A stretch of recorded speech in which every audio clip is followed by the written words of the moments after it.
So I thought I would just sort of sketch out what I'm doing so you kind of understand what I'm speaking. So what I want to examine today is how Irish culture came to be defined in the years during and after partition, analysing the definitions of culture and cultural representations which were co-opted by each state after 1920.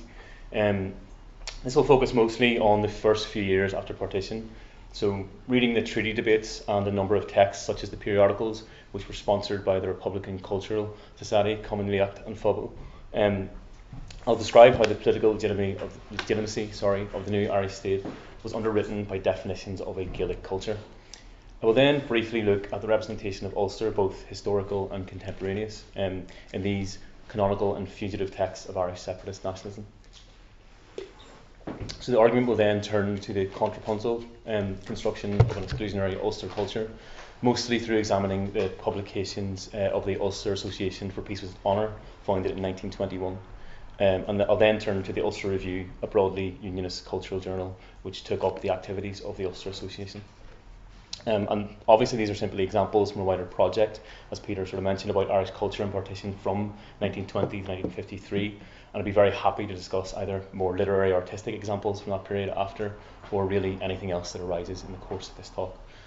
So as is custom, I'm going to set up out my kind of conceptual framework at the start. So this project is motivated primarily by a contention that culture, broadly defined, has been used as a justification or explanation for partition, and an explanation which often fails to take into account the ways in which cultural representations were politicised in the process and aftermath of the event. This is perhaps most succinctly put, I think, in F.S.L. Lyon's 1979 work, Culture and Anarchy in Ireland, 1890 to 1939, which offered the development of separate cultures in Ireland as an explanation for the conflicts that beset the island in the 20th century. Two quotations which have been redeployed, I think, a significant number of times in studies of Irish culture published since, bear out how culture and anarchy in Ireland has acted as a guiding principle for interpretations of Irish culture and history in the 20th century.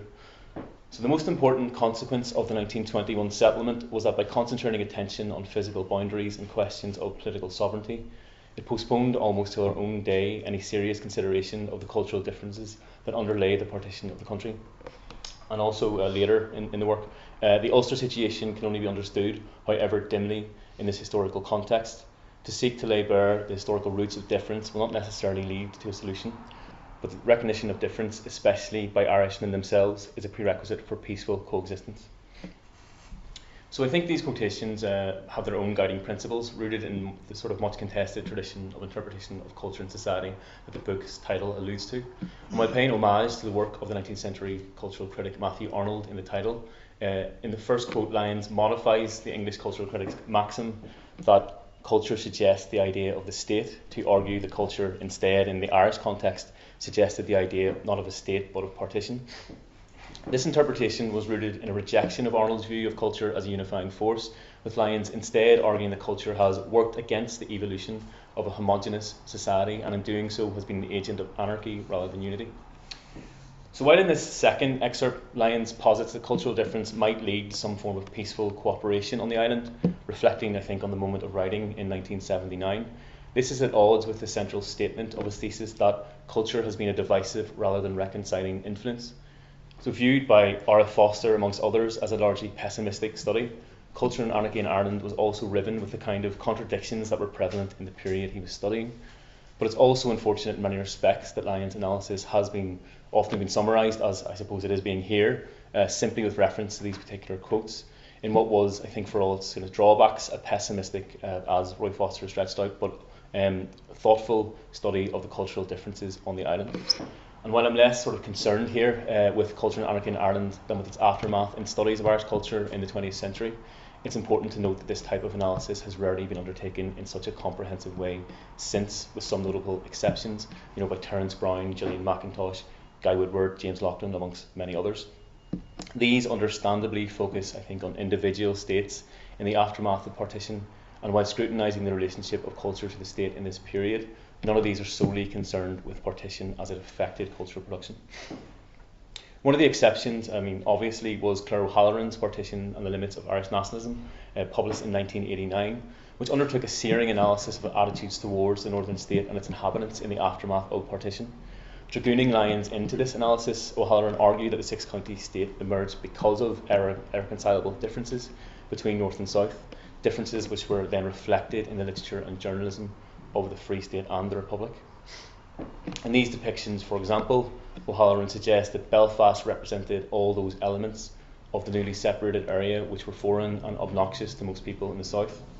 And while there's more than a grain of truth in this analysis, it was also beset by some methodological issues, exemplifying how even since Lyon's description of cultural differences, there's been an inability to conceive of many post-partition Irish literary and cultural representations as a reflection of that event.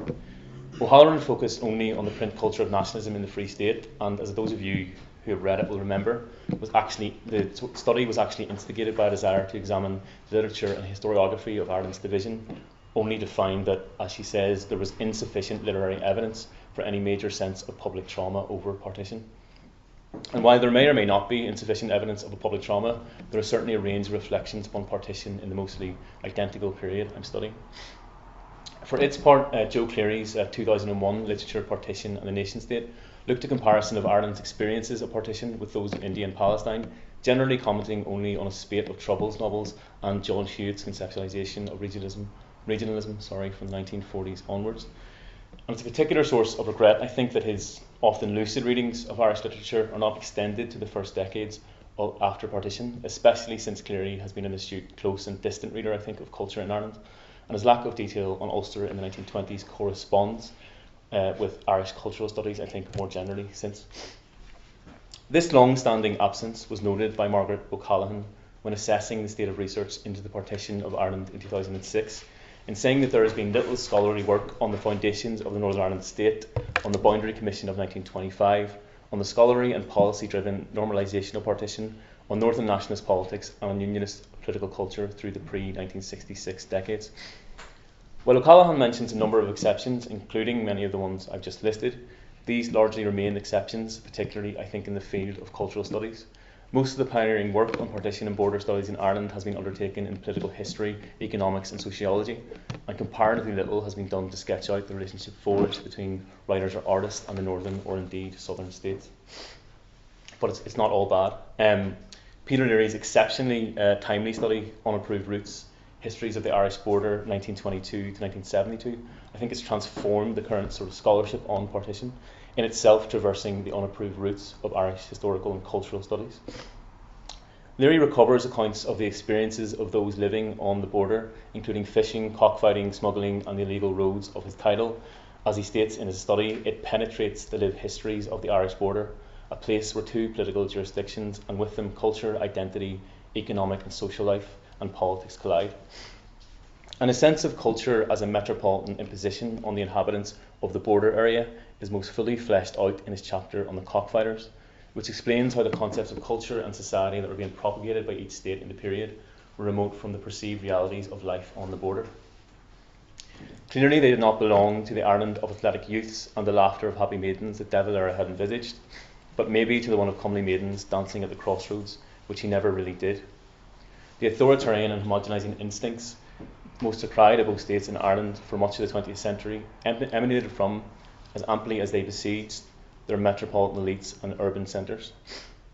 If the dominance of such values is seen as a function of power rather than time, then the utilisation of the border by the cockers belongs to a wider context in which that border allowed the hegemonic legal, moral and political structures of both states to be negotiated and confronted. So Leary, in short, is concerned in unapproved routes, with examining ambivalence or even active resistance to these hegemonic power structures as they manifest themselves in Irish society, and occasionally with the cultural representation of that resistance and that ambivalence.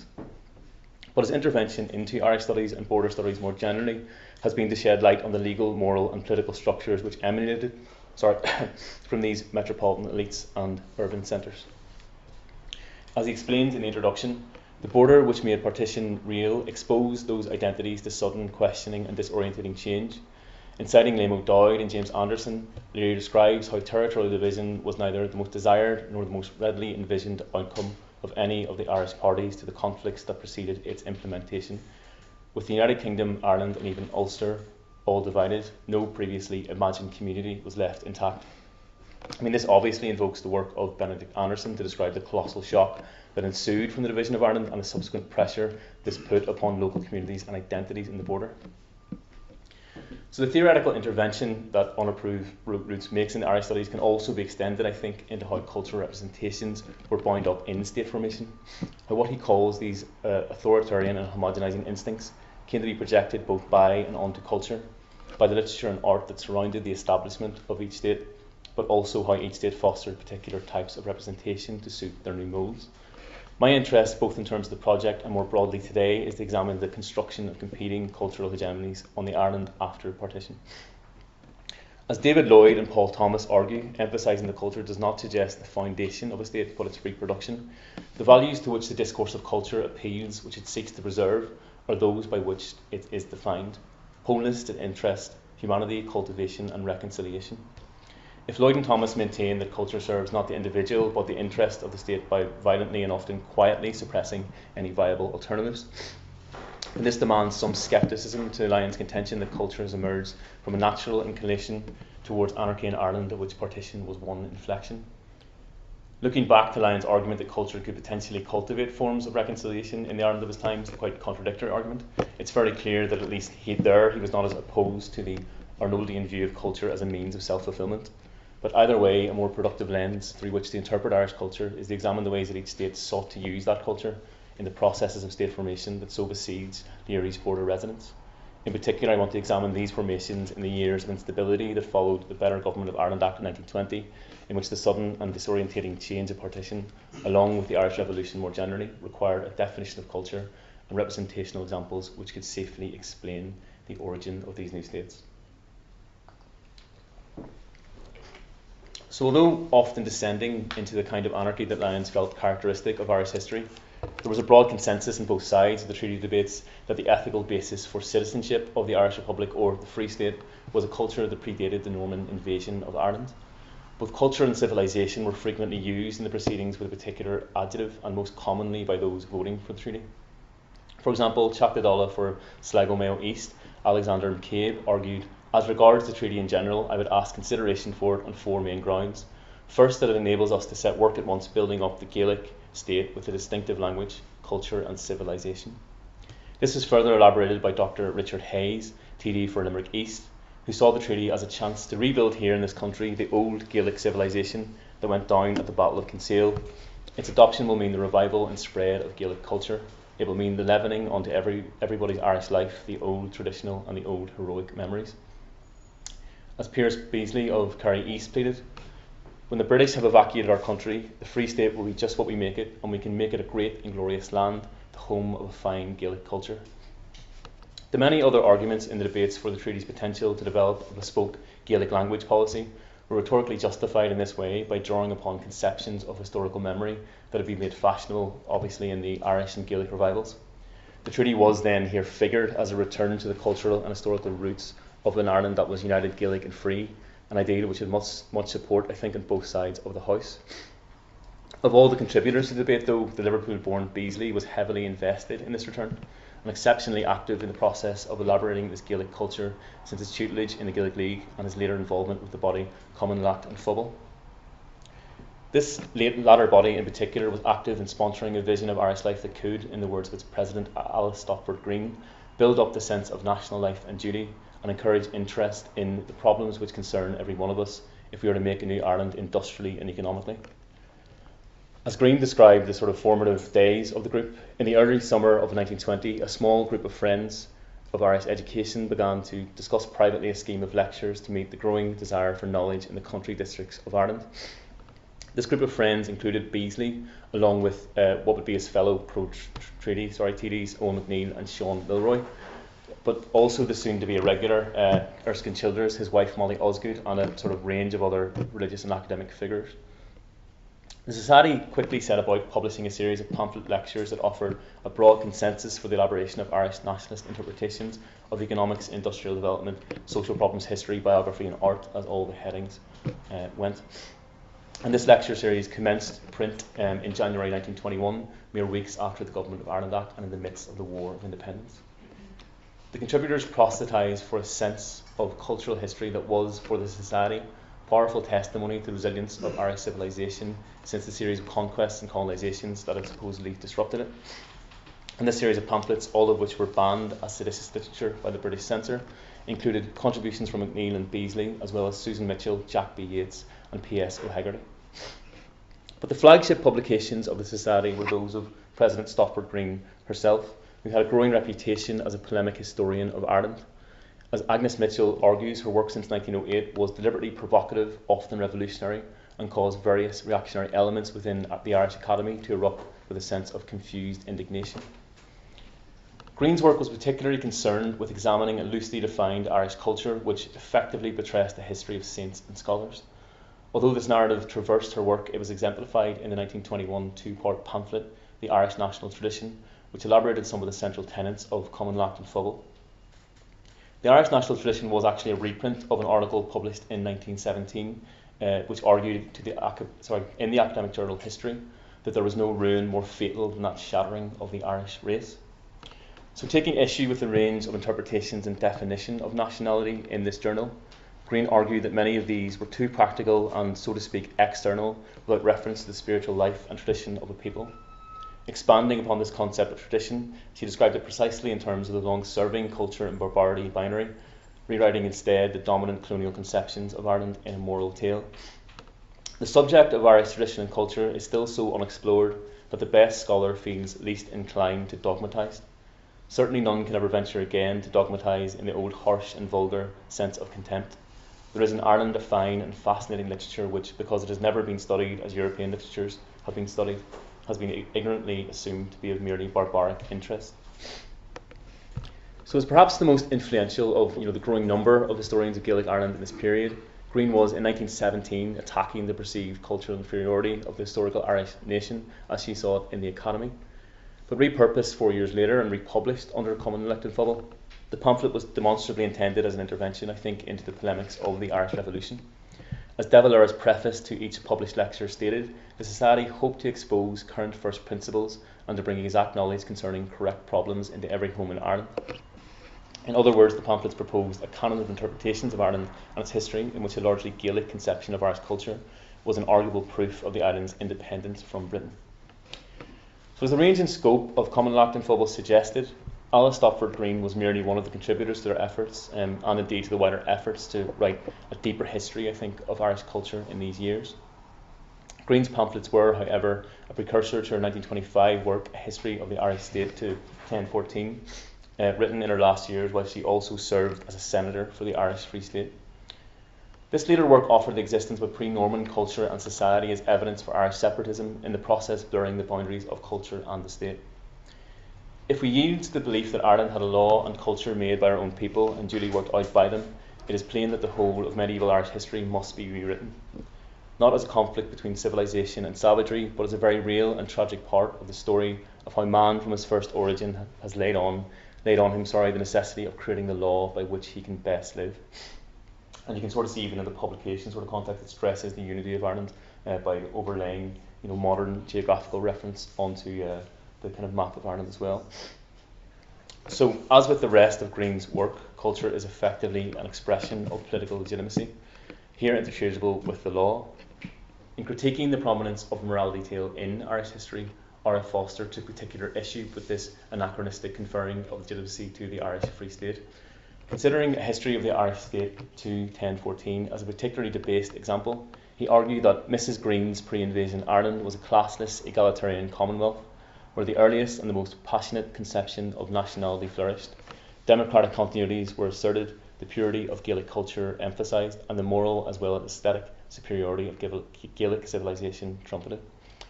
As Foster notes, Green's histories of pre-invasion Ireland onward entered the mainstream of Free State culture, instrumentalised in a new national curriculum that stressed a return to the language as a spiritual source of identity.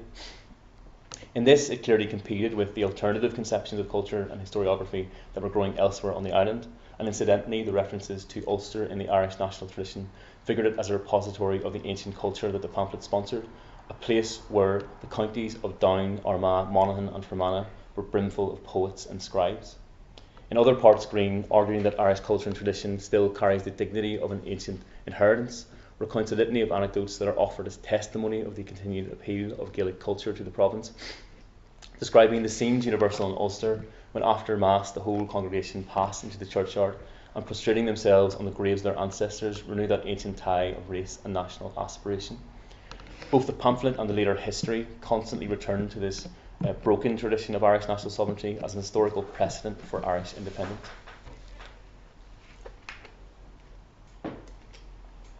In these pointed references to the Gaelic history of the Northern Province, Green was, in some respects, the historiographical analogue to the virulently anti-treaty Daniel Corkery, who, like many of his contemporaries, approvingly quoted much of Green's scholarship in his own writing. Corkery, as with Green, imagined that the lure of a Gaelic civilization would be too much for the common man in Ulster, and the retrieval of an Irish separatist culture would lead to a political reawakening that could only result in the Irish Republic.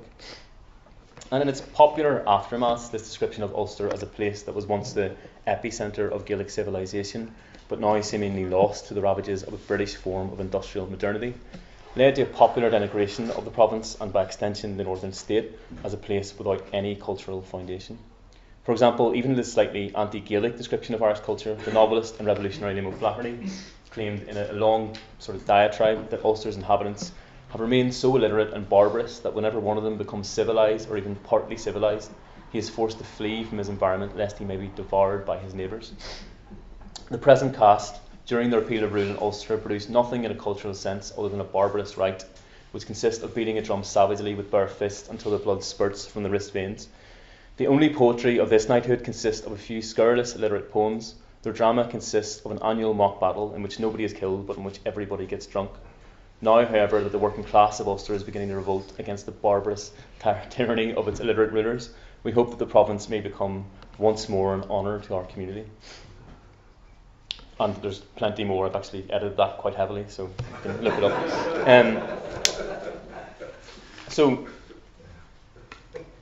somewhat bizarrely, this description appeared in his 1927 biography of Tim Healy, then Governor-General of Ireland, in the passage immediately following Parnell's death. Obviously, Healy was implicated in Parnell's downfall, and it's quite a savage invective, really, against Healy. But also, clearly having a pop, I think, as well, Healy's own anti-partitionist tracts which were published in the 1910s. And of course, I think there's more of a bit of satire, not to say exaggeration, going on here. But in this short history or taxonomy of Irish culture, O'Flaherty's recourse to a Dainic Gaelic past in Ulster is clearly indebted to the instrumentalisations of Gaelic Ireland in the polemics of the Irish Free State and what preceded it. This, I think, then reflects two aspects of Irish culture in the period. Firstly, that even in a savage invective against an establishment figure by an acknowledged enemy of the state, the historical coordinates of honour to the Irish community are almost identical to those propagated by Alice Stopford Green or the various pro-treaty contributions to the debates in December 1921 and January 1922. But perhaps most of all, the outright rejection of Ulster culture as being a barbarous indignity to Ireland's historical unity. So returning briefly to the treaty debates, what may seem like, when you read them, these often monolithic and sectarian expressions of Irish identity, not to say occasionally racial as well, using Gaelic culture, were sometimes undercut even by those sponsoring this sort of new vision or old vision of a separatist Ireland. And protests to the paucity of references to Ulster in the treaty debates have also been a sort of long critical commonplace of Irish historians. And Joe Lee's comment that the boundary question scarcely intruded into the debate certainly suggested as much, an assessment that I think has reached much agreement. Whether this absence is reflective of an acceptance of partition outright or misplaced hopes in the Boundary Commission, the frequency with which those references to the Northern Province were made in relation to culture and identity bears some attention. To return to Beasley, for example, he was actively promoting an exclusionary vision of Irish culture based on this Gaelic ideal, one which could have, as he stated, our national theatres and municipal theatres, music halls and picture halls redolent of a national atmosphere in place of the demoralising institutions now influencing the people's outlook.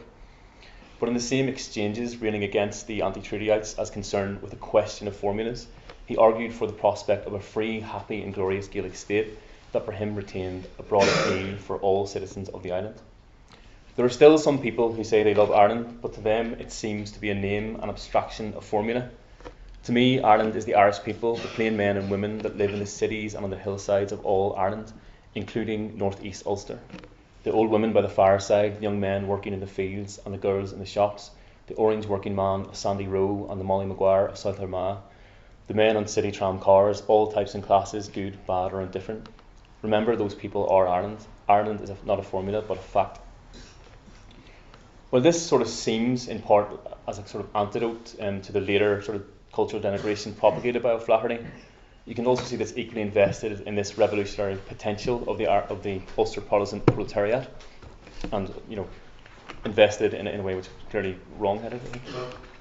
So others in the debates were not so convinced that the treaty offered a way of returning Ireland to its Gaelic inheritance and national unity. In imagining Ulster as a fortress as impenetrable as Gibraltar, the Belfast-born TD for South Monaghan, Sean McEntee, railed against the treaty as the most dangerous and diabolical onslaught that has ever been made upon the unity of our nation. In exchanges with Michael Collins and Sean Milroy, McEntee, then Commandant of the IRA's Belfast Brigade, incidentally, accurately predicted what was, for him, a dystopian future in which culture would become a weapon of partition. In the north of Ireland, certain people differing from a somewhat tradition and differing in religion, which are very vital elements of nationality, are going to be driven in order to maintain their separate identity, to demarcate themselves from us, while we, in order to preserve ourselves against the encroachment of English culture, are going to be driven to demarcate ourselves so far as ever as we can from them. This drive towards cultural demarcation, described in pretty sort of traumatic terms by McEntee, was already afoot at the time of speaking north of the border, with the new state fostering an oppositional history of development in Ireland, utilising a different body of cultural and historical evidence for this purpose. Well, this process differed in terms of the emphasis placed on literature and art specifically. What quietly emerged in the province was an elaboration of a culture which explained its own reasons for separatism from the 26 counties rather than from Britain. And this process was expedited, I think, with the foundation of the Ulster Association for Peace with Honour in 1921. And this body, shortened to the Ulster Association, I think, printed various pamphlets arguing against Roman Catholicism and stressing what the historian James Laughlin terms the ongoing historico-geographical dimension of unionist propaganda in these years. Laughlin notes that the main platform for government propaganda, the association was well financed, effectively organised, and operated across a number of fronts at home and abroad. So the president of this association was actually James Craig, and his chief financiers were the three editors of the Belfast Telegraph, the newsletter, and the Northern Whig. But its primary publication was the Bulletin, or the Ulster Bulletin, a periodical which was aimed for an Irish as well as an American and British Empire audience, and distributed privately to members of the Ulster Association between September 1922 and September 1925. The initial cover design of the bulletin exemplified a process of laminating an industrial identity onto what the journal considered as Ulster, with ropes, shipyards, mills, and a weaver. Later issues, such as the cover on the right, would more simply feature a map of the 6 counties as an iconographic representation of the new state, clearly here intended to demonstrate the shipping routes of Ulster, but also notably shorn of any land border with the rest of the island. The first issue of the journal carried on its title page a message from James Craig, claiming that there was a dangerous campaign of misrepresentation of the recent Belfast pogroms, and that there was no evidence of any general policy by the government of anti-Catholicism. Other articles in the periodical reinforced both the supposedly peaceful nature of the new state, as well as maintaining its right to exist, with contributors ranging from William Whitlaw and Lord Londonderry to members of the Northern Cabinet such as James Andrews. Another contributor to the first issue offered a spate of reasons that Irish unity was a bad idea in an anonymous article simply entitled "Can Ireland Unite?" The Free State, for its own purposes, desires it. Ulster will not have it, for she knows better and condemns it. The truth is that Ireland never has been, and there's no prospect in the present generation that it will be united. This attempt to settle the separation of Ulster from the rest of the island was a characteristic feature of the periodical, with history in itself being explained primarily by geographical and meteorological factors. Ulster, in this article, possessing a colder climate, which has resulted in a more virile stock, which is in accordance with the history of the rest of the world. The article did, however, cite various sources, including the recently published 4-volume history of Ulster by Ramsay Colls, which claimed that Ulster today is a striking example of the fact that the various kingdoms in Ireland were never united. There never has been a united Ireland.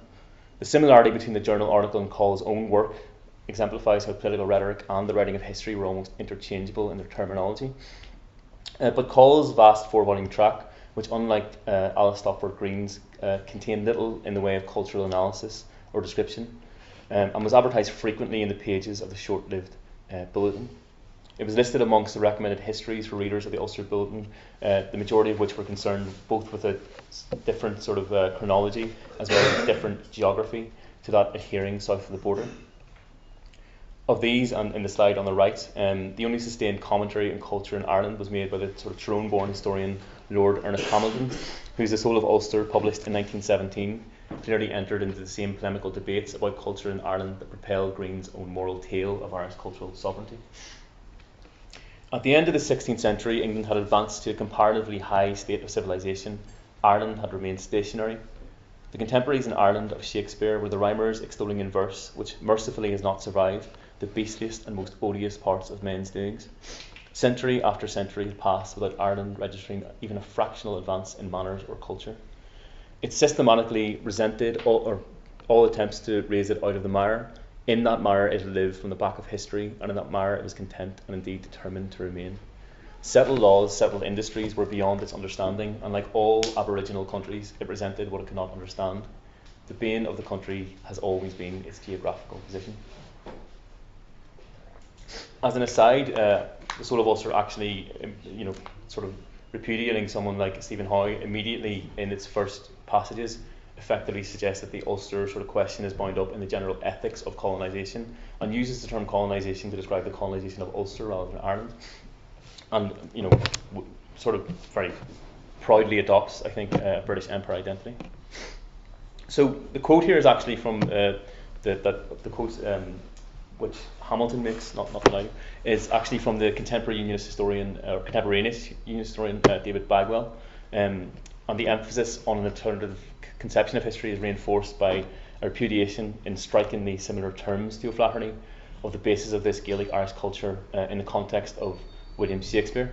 It also, I think, noticeably applies the same terms of interpretation that Alice Stockford Green was sponsoring.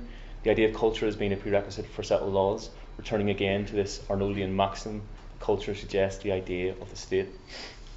But it's also important again to note this culture had its roots in Britain rather than Ireland, and specifically with the empire in mind.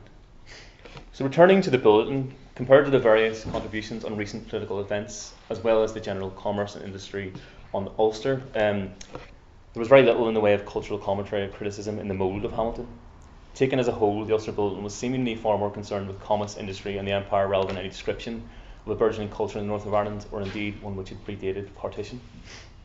The readings of art and literature that did make their way into the journal were mostly concerned with establishing the difference between north and south, and correcting the received image of Belfast in particular as a place bereft of any cultural heritage.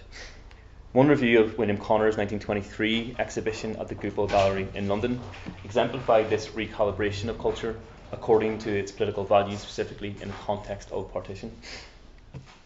The incredulity regarding the northern capital and its ability to produce an artist or two is of course easily accounted for when one recollects that until a few months ago the whole attitude in most political and cultural quarters was to belittle Belfast and all to that it pertained. As is shown by the press comments on Connor's art, the new orientation of English sympathy does not yet include a realisation that the North can be introspective, full of deep feeling, and just as devotedly spiritual in its own way as the more romanticised and sentimentalised South and West. This repudiation of the perceived image of Belfast and Ulster speaks to a general ontological sort of insecurity in the periodical, with Connor's painting, The Launch, described by this piece very obliquely as Belfast, Belfast, pure and simple. And it's actually quite an interesting painting to study kind of partition Irish culture, because in 1933, when Connor was approached by the Irish Free State to sort of put forward paintings for the Chicago World's Fair, he sort of sent this painting, and because there is maybe, but you can't quite see it, maybe a Union Jack at the top, they said it wasn't of Free State interest, and they rejected his painting along with one depicting the 12th of July. So Connor, was sort of a double agent who had to sort of, play up to, sort of senses of culture in both state as well. But then again, when you think about this idea of, this idea of the North, which can be just as introspective, full of deep feeling, and just as supposedly spiritual in its own way, in the next issue's discussion of Ulster poetry by another contributor, it quite plainly states that the Northerners are not so introspective as their southern fellow countrymen, a trait which makes them closer to the Scotch. So the only consistent feature of culture as described by the bulletin as the expression of an innate sensibility on the behalf of the inhabitants of the island was its usefulness as a barometer of the differences that justify this existence of a separate Ulster state. And there's an astonishing frequency of geographical terms used to connect Northern culture with the arguments for Ulster exceptionism.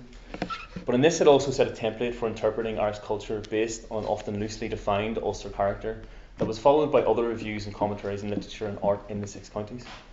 Perhaps the closest of these to the aims and intentions of the Ulster Association for Peace with Honour was the Ulster Review, a journal began in June 1924 by J.R. Gregg.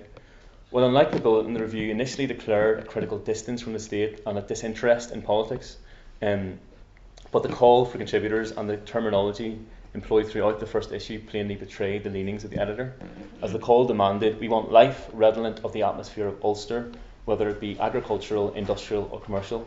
And that word redolent is another word used by sort of Pierce Beasley in the treaty debates, redolent national institutions. By its second issue, the editorial openly declared sympathy with the Ulster Association, declaring that it should be better known to us all and have the support, both financial and moral, of everyone interested in our general prosperity. The Ulster Bulletin is a capital production for the aim of Ulster publicity and the disposal of noxious canards spread by malicious enemies who in their poisonous campaign overlook the obvious fact that what harms Ulster also harms Ireland at large. So the political disinterest of the opening editorial was only within the limits of a broadly unionist outlook, and the references towards common sense, practicality and realism that are kind of littered throughout all of the Ulster Review's issues are loaded in a context, I think, of state formation. The contributions to the journal reinforced this burgeoning kind of elaboration of Ulster life. The poet Richard Hayward's review of his friend and fellow contributor to the review, Richard Rowley, offered almost verbatim the type of binary definitions that characterise the Ulster Bulletin. Mr. Rowley shows a good command of his Ulster dialect. It is Ulster and not County Clare, as too much Ulster dialect, so-called, is written nowadays. One welcomes this delightful new addition to our happily growing collection of definite and authentic Ulster literature. So again, as with the call for contributions, even reviews of contemporary literature are assessed on their merits as expressing an Ulster sensibility, and familiar names like William Connor and St John Irvine can begin to reappear in its pages. But both the editorial desire to codify a form of Ulster cultural activity in its pages, as well as the marginal dissent in the pages of the review, were exemplified by the contribution of the writer Forrest Reid to the January 1925 edition. Perhaps the most famous Belfast novelist of his age, Reid began his article entitled Hopes for Ulster Literature with an admission, and I think he's basically complaining that the subject has been suggested to me. The exercise of describing or indeed locating the burgeoning cultural activity north of the border elicited clearly much frustration in him. Either we mean by Ulster literature simply the work in prose and verse of the Ulster writers, or else we mean a literature which shall be a specialised thing devoted exclusively to a description of Ulster life and written in the Ulster idiom. And this, I am afraid, is what we do mean. Such a view held as an ideal seems to me to be based on a misunderstanding of the nature of art. In a word, everyone who tries to make a beautiful thing, whether he succeed or fail, is an artist, and if he happened to have been born in Ulster, then he is an Ulster artist. But we want, it seems, more than this. We want an Ulster literature, something that shall be unmistakably stamped with the Ulster mark. It is just here that danger enters. So in the same issue as Reid's excoriation of this search for an Ulster culture according to these lines, an unsigned review of Sean F. Bullock's novel The Locksiders, recently published, entitled Ulster Farm Life, suggested that the characters were the sturdy small farmer stock of Northern Ireland with their gloomy aspect on the doings of the world. Such anachronistic depictions of Bullock's turn-of-the-century based novel aside, the review concluded that it was delightfully readable, a really superior and artistic book of our own kith and kin as we know them. Again, The Locksiders is evaluated here in terms of its Ulster quality, however ill-defined that is. But the opening of the article was particularly revealing as to the methodology of the anonymous reviewer. It has baffled me after reading carefully every line of the 190 pages to discern exactly where is the location of the area which has been chosen for the milieu. In fact, so mystifying that even reference to an Irish gazetteer of towns and villages does not yield the open sesame. One fundamental, however, remains impregnable to doubt and curiosity. It is an agricultural district of Northern Ireland mirrored in its life tones, contrast and nuances, more realistically than any painter or geographer knows how. I turned to Who's Who to discover that Sean F. Bullock was born at Crom, County Fermanagh. So it might be safe to conclude that the locale is what we may now euphemistically call the nether state or boundary land. So this anonymous view of Bullock's novel, as well as the dissenting article by Reid, both encapsulate, how geographical location was a central defining activity of unionist culture, broadly defined after partition. And this had formed a competing value system and competing canon of reading, I think, to the Gaelicist manifestos of Alice Stockport Green and Pierce Beasley. But each system was powerfully instrumentalised by the state after these expressions, leading to a culture in which the open sesame of interpretation was the location of a work within a particular historical and geographical milieu. In particular, though, the reference to the Boundary Commission suggested a pressing need for this safe location of culture within the boundaries of the state, the charting of a cultural identity that could form a more legitimate territorial claim to that particular area. Both the Ulster Review and the Ulster Bulletin, incidentally, ceased publication with the settlement of the Boundary Conference in December 1925. Finally, and very briefly, to read these separate but I think contrapuntal, as I've described them, I think quite clearly invoking Edward Said, elaborations of Irish culture north and south in the first years of the 1920s is to read some of the governing principles, I think, of cultural production and interpretation thereafter. And this is not just in terms of the often awkward location of Ulster within the Irish nationalist cultural imaginary, but also its anxious redevelopment as a six-county entity in the literature and culture of Ulster Unionism. So the Gaelicist manifestos of Cumann Loughlin Fubble, for example, are almost indistinguishable from the later Saoirse Éireann official handbook of 1932, with many contributors returning to the same subjects they dealt with in the earlier pamphlet series. And similarly, the redrawing of Ulster identity in the Ulster Review was followed up on by those like William Connor and St John Irvine in their representations of Ulster and Belfast life after partition. Thanks very much for listening.